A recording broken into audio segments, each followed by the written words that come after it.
this moving. It's Young People Nation.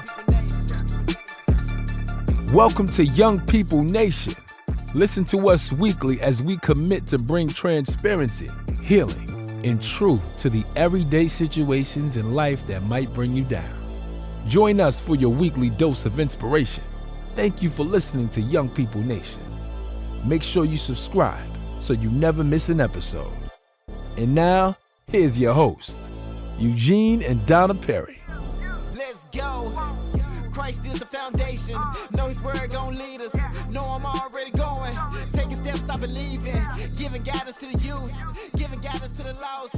Giving the world to the project. Lead them back to the cross. Welcome to session 2, and we're back with Simmons 1 and 2. All this right. is DeQuincy, the dad, and DeQuan. Yes, ma'am. Ah, man, I'm getting it. You got it. I kept looking at your name, and at first I was like, this is not difficult, Donna. So we have this father and son duo here, and DeQuan here was raised in Virginia, but he's embracing Augusta, Georgia, and Dad is from Augusta, Georgia. And DeQuan has got a lot of ambitions and things he's looking to do. Podcaster, future podcaster. Indeed. And Come on down. serious gamer. Yes, ma'am. Okay. And an extremely intelligent young man. I really enjoyed talking with you. Thank you. And Dad is on deck. He has recognized what his son wants to do, and he got all of his support. Absolutely. Okay. Yes, ma'am. Yes, that is parenting 101. Correct? Find out what they want to do and get with it. And focus on it. Yes, ma'am. Yes. And so again, in all of our sessions, we like to thank God.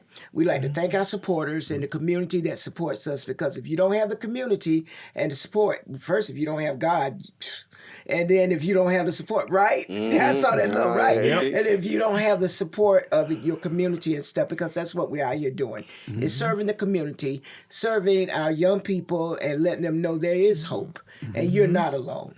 Okay, so we're going to be talking in this session about using aggressive tactics versus patient talking. And Dad, you talked to us about how you had to learn to talk with your son. Talk about that. Well, it's like a different world, when you trying to understand, what's going on mentally, right? So you have to put yourself in that particular category. So you can't communicate with them, because, everything is different. Yes. And he processed things different. He got a good processor, Yes. but he processed things different, so you got to pretty much accommodate the way that he processed. Yes. You can't make him accommodate to you. Hear that, parents. Right. Say that again. You can't make him accommodate to you. You got to accommodate to him the way that he processes. Yes. In order to get an understanding Yes. on how to deal with what he got going on. Right. So a lot of times, initially, you got to put yourself in his shoes. Yes. Yes. I see right now, you took two good things out of that. You took time and you took presence to be there, to steer him in the right direction. And also, you can learn too. Absolutely. Because it's a learning both ways. You learning him, he learning you. And then out of the process of that, both of y'all reap the benefits. He reaped the benefits of more knowledge and knowing how to depend on you. And you had the relief of, okay, I don't have to go to the counselor to see what he's done or trouble or take time off from work, because you took that time to form him and to develop to a place where both of y'all are able to exist at all. It's not just one way. Right. It's a level playing field. Yes. Right. It's a level playing field. Absolutely. So, DeQuan, you weren't raised by your parents due to life situations. Yes, and ma'am. So, expand on that, what that was like for you. So, I mean, where do I begin? There's a lot of, I have a lot of friends. I know a lot of people who are also in my boat who weren't raised by their parents as well. They were raised by their grandparents. So that's not an excuse It's not an excuse. for bad behavior. No. Okay. No, I'm not at listening. all. And you say that one again. Well, they will definitely say that grandparents will be a little bit more aggressive because their grandparents, they were raised in a more aggressive lifestyle. So Good point. So it's understandable, but you still have to understand the new generation as well, because things don't work the same way as they used to. Things are not talked about the same way. Right. Things don't you like things are not 5 cents no more. Like we gotta it's like now we actually gotta pay for things. Yes, Like yes. it's like it's more understanding, and now there's more diagnosis like depression and anxiety and other things. Like so like when your child comes up to you saying that they don't feel like themselves, as a grandparent, as a guardian, you need to look into that, because you can't just say there's nothing wrong with you. Like there's if your grandchild or the person you are taking care of has a problem, you obviously need to talk to them. You obviously need to look into that, because they're not saying that for no reason. It's always a reason for us to be saying things. That is so true. Our youngest daughter, Emerald, was about 17 when she came to us. Yes. She said she needed help. And we was like, girl, come over here. We're going to pray for you. You're going to be all right. Yeah. But she had enough wisdom to know that she could go out there on Fort Eisenhower now. She went and made an appointment for herself. That was real grown up. Yeah. Yeah. She's like, look, I know my parents pray, I pray, but look, I need some medicine. Yeah, I need something. And you can't just stereotype people like that you can pray for it and then go about your business. Some of the time you got to get on somebody's couch to be talked to, a psychiatrist, Yes. or take some medicine. Once you got that understanding about things, because in our day, it was like you go in that corner, you sit, and that was it. But I'm glad that we have developed from that stage. Yes, our daughters even told us when we went to counseling, because we recognized, wait a minute, we got God. Jesus Christ is Lord over here. Right. However, He has different ways of helping us. Okay, so. They told us they liked us a lot better when we went to counseling. Oh, yeah. But we went and got some clarity about some things. Right. You understand that you kind of put it on the shelf, but you really need to deal with that. Yeah, some people turn their nose up against counseling, though. Because they don't want people to know their business. They don't want this. They don't want that. So they'll go through life with the same problems that they had 10 years ago. And pass it down to their children. Absolutely. Yes. And let me say this. Again, church counseling isn't the best counseling to get, and not that me and my wife haven't experienced this, but I've seen great this. pastors. I have seen this where people went and got counseling at different churches, and then you was the servant next week. You were the servant what was talked about. Every time you got counseling, you had marriage problems or kids problems, that was the servant that week coming up. And that caused people to even leave the church. Yeah. You are the subject of every problem. You are the servant. You are the example of what's going on in everybody else's life. And we're very blessed. Our pastors are so down to earth. I just love my pastor's wife. Man, I could talk to her about anything. We just get in there and start talking. To me, that's relationship. Right. And our pastor, Pastor Richard People and Pastor Janice People, we've been knowing them since the 90s. Yes. That's a long time. Yeah, but, we were stationed in Hawaii and then came back, and that's where the Lord planted us. And our daughters have a great relationship with them, because for my husband, now that's key. Not just us, but our children got to connect. Yes. And so we have great pastors, so we're grateful for them. We'll be officiating our 40th anniversary. Oh, congratulations. Celebration coming up, yeah. Yep, 40 acres and no mule. But I want to ask you too, Daquan, you talked about the trauma you dealt with and you didn't have a childhood. Do you believe that came from the misunderstanding of not knowing ADHD? I would say the trauma didn't really come from me personally from the ADHD. It just came from everything around me. Okay. It's like I expected so much comfort in the home I was sitting in, but when you're surrounded by people and still feel alone mentally and physically, it's kind of a lot to really endure, especially at a young age when you really haven't hit double digits yet and you're already understanding that you're already alone. Wow. Yes. Expand on that. You got people in the house, but you feel alone. Expand on that. What is that like? No one is engaging with you? It's like when you can obviously see something's wrong with me and you're looking me in my face to really analyze something is wrong with me. Okay. And you just push it to the side. Obviously, I see and you see that you don't really care the way I think you should care. Okay.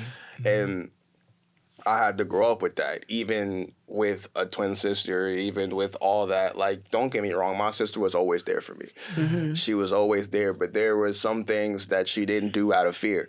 And I don't bash her for that, and I don't disrespect her for that, because at the end of the day, we were young and we had a lot to understand. So I just had to really cope with things by myself. I had to deal with a lot of things by myself. Did I have friends to talk to? Yes. Did I talk about? That's good. But did I talk about my problems? No. I kind of just helping people kind of helped me cope. Okay. So you love helping people. I'm kind of like your friendly neighborhood coping person. You Okay. know, I just really like to. Okay. So there's a definite importance of peace and calmness when a person has ADHD. Is that correct? Talk about that. It's just because we're energetic doesn't mean we're a problem. That's right. That's what everybody Oh, that's good. That's what everybody always thought when you have a little diagnosis, like, oh, you have OCD, you have a problem. Right. Oh, you have OCD, you have a problem. Oh, you have ADHD, you have a problem. No, don't look at it as a problem, because it's not a problem. It's just another part of you to understand. Love it. That's all it is. You got to stop looking at when people diagnose you with something and you're like, I'm not normal. Nobody's normal, man. You're Right. You are normal in your own way. And in my opinion, nobody is normal. Everybody is going to be them no matter what. That's just the way you're going to act. You're going to be the person that you want to be. Okay. And that's the way I look at it. Because at the end of the day, you're going to do what you want to do, no matter if you got something wrong with you or not. Right. Correct. So once they realize that they're not the problem and the people around you are the problem, you need to learn how to surround yourself with people who genuinely and actually care about you. Because there's a lot of people who really don't know about my condition, but they love to be around me. And that's all I need. And that's all you need. You don't gotta tell your business. Right. You don't gotta let the world know what you got going on. You just need that positive circle to just help you deal with that stuff, even if you're dealing with it by yourself. Like, did I have a friend that I went to about my stuff? Of course. I even went to his family about a few things. Like, because his family was like my family. It became a point where his mom made me the favorite of her household. Uh-oh, watch out. Did they like it? Not entirely. Right. But, I mean, can you blame me? I mean, I'm a favorite in a lot of people's eyes. So. But you know what? She recognized you needed that love and embrace. She understood that I didn't really have that motherly love. So she was willing and offering to fill that spot. And that's what the community is supposed to do. That's right. Yeah, that's how it was when we grew up, you know. But that's what we're supposed to do is embrace. Now, there are certain people you're graced to embrace. I'm huge about that. Because some people, you don't have it with what they need. You don't mishandle them. I never believe in mishandling anybody, regardless. Okay? So you actually created a safe place, safe situations that you can nurture and grow to a level. In other words, you fit right in. And that's very important to every child's life. She recognized he needed that. Yes. That's powerful. That's powerful. I was real good at finding peace. This is one thing. Peaceful things were like drawn to me because like every time that's why like as I got older, I got into a lot of after school activities because I never wanted to go back to the house. I wanted to stay out of that house as long and as much as possible. Wow. That was mentally my goal growing Right. up. So how old were you when you stopped taking the meds? Because you're not on those meds right now. Not at all. Honestly, I stopped taking them around, I would say, I guess you could say towards the end of my 10th grade year. Okay. I just wasn't, it got to the point where I had to like confront my grandma and told her I'm not taking these anymore. I can't do it. It's making me feel weird. My stomach hasn't been the same ever since. Like I just can't keep hurting myself for your benefit. I'm sorry. If I have to struggle a little harder to get my diploma, that's what I gotta do. But I'm not taking this medicine anymore. So, Dad, when you heard about what he was dealing with, what was your take on that? Well, I was a lot upset with it because, I didn't agree with him taking the medicine. But during that time, I didn't really have no claim to him. Okay. Right, because me and his mother never was married. So I didn't really have no claim. During that time that they wanted me to get legitimized as being their father, and I didn't have the money at the time in order to do that, and that was like $2,000 a child. So it was a lot of things that I tried to express from like a distance about how I felt about different things, but I still never had any grounds for my thoughts to be listened to. Not working together for the betterment of Daquan. Right. Wow. Right. That can be very frustrating. It was. It was. Not just for him. It was. Yeah, stress. Everything spreads around. Misery loves company, and people need to know that your relationship affect the whole family. In order for everyone to succeed, everyone needs to cooperate together. Yes, because it's about the child. Yes. Or about the young person involved. Right. Easier said than done, though, if you have a person that don't want to cooperate. Yep. Right, because I was still able to pay child support, but I didn't have no grounds on making the decisions. And I still don't understand that to this day. Isn't that crazy? Yeah, it doesn't make sense to me. Yes. So, one thing I love about your personality, Daquan, is that you don't allow the diagnosis to define you. No, not at all. Talk about that and encourage someone that, a parent that's like, oh my gosh, my child is just jumping on everything, Just understand them. That's all it is. Just take the time. That's the biggest thing. Time. Please just take the time and please have the patience, because it's not gonna happen overnight. It's not gonna happen in a week. It may not even happen in a few months. You may not understand in a year, but you will understand if you take the time and patience just to talk to your child, talk to your friend, whoever you have in your circle that has diagnosed with anything. It's like you just have to understand that you think it's hard for you to understand. How do you think they feeling? How do you think we understand this? Like, to this, I don't have full understanding of this of ADHD. Okay. I'm still learning every day, but that's the way you're supposed to. Nobody knows everything. You're always learning something throughout your life, throughout your days, throughout your seconds, throughout your hours of your life.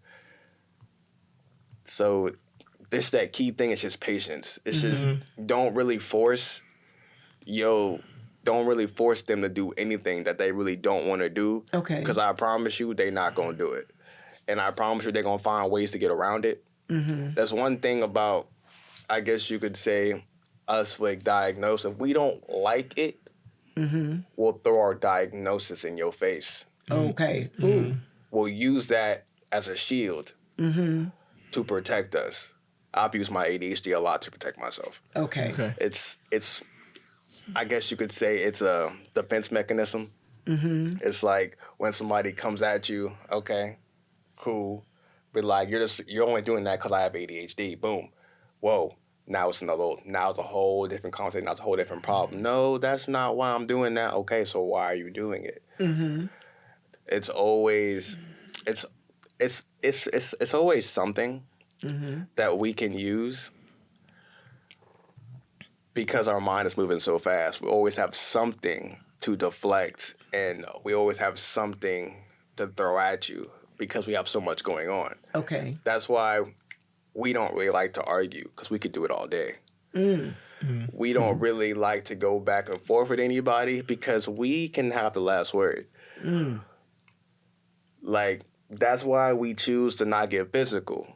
Okay. Because we can last forever.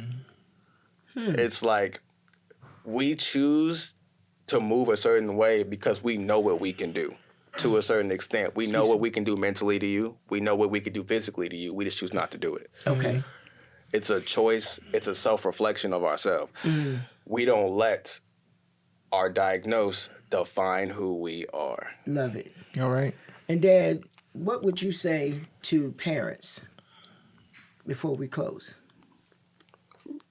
Well, you know, parents, a lot of times, you know, in today's world that we got going on, it's moving so fast, you know, and to a lot of parents don't really have time to even listen to the kids and find out what's actually going on with them. Right. You know, so all I can say, they need to put the brakes on just for a second. You know, just have that gathering, you know, just have that talk. And then you can actually find out what's going on, you know, why the kids are being isolated that the way they are. You know, you just gotta put those brakes on. Okay. You know, you got to pay attention. Okay. You know, you really have to pay attention. That's the big one. To a lot of things that goes on. You know, because you know, I got three boys, you know, and all three of them different. Okay. You know, and I pay attention to all three of them. You know, so you have to pay attention, because if you don't pay attention, like he stated earlier, they'll find a way to get over. You know, and they'll try to find a way to use different things to their advantage that they shouldn't. Okay. You know what I'm saying? So you have to pay attention. Okay. And talking with your son versus being aggressive has worked. Right. I mean, you know, we gonna had you know, several talks since he been here. Yes. And he always was looking for me to jump down his throat, you know, to like yell at him and do this and do that. And I was like, no, man, we ain't got to do all that, you know. So he got a little more comfortable with talking to me and expressing himself during Very that time. So, no, you don't have to do all that. You know, it's just simple conversation. Okay. This has been good. We're learning a lot in this ourselves, because you don't know until you know. You'll be like, oh, okay. Well, this is session 2, and again, we always give out our hotlines because people listen to 1, maybe not 2, 3, however, but we give out these this information. The 988 hotline, and these are mental health hotlines. There's a text 741 to 741. That's free 24/7. The NAMI, National Alliance on Mental Illness. And you can go to their website and pull it up by the state you live in. Of course, the general community resource is 211, and if all else fails, 911. Okay, Mr. Perry. Parents, take time out and say this. There is no magic pill out there that's going to cure this. But what you need to do is, 1, have God in your life, peace, time, and patience. Take that out. And once you do that there and apply it to your child and take that time and show him love, you can overcome anything. And this is no magic spell. It ain't no nothing. It just takes time out of your life to apply to your child so that you will be the one in his life that will make a difference for the future. This has been Young People Nation, and remember, there is always hope. Let's go. Christ is the foundation. Know his word gon' lead us. Know I'm already going. Taking Taking steps I believe in, giving guidance to the youth, giving guidance to the lost, give the world to the project, lead them back to the cross. He the #1 prospect, he the top boss. I was broke, I was empty, he the one that paid the cost. Really thought that I was cool, there was nothing like the savior. Now it's time for the truth, the whole world been waiting. It's Young People Nation, it's Young People Nation, it's Young People Nation, it's Young People Nation, it's Young People Nation, it's Young People Nation, it's Young People Nation.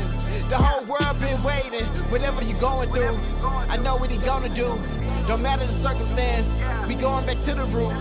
Keep going, let that seed keep growing. You need peace and we know it. Now it's time to live holy. Young People Nation, you know what time it is. Young People Nation, get ready, the time is here. Get ready, we vibing here. We about to let God in here. Young People Nation, it's Young People Nation. Yeah, do it for the heavens, you know where we going. Influenced by his love, you know we gotta show it. It's time to put the youth onto what God is doing. Cause I can tell you now, right now, that God is moving. It's Young People Nation.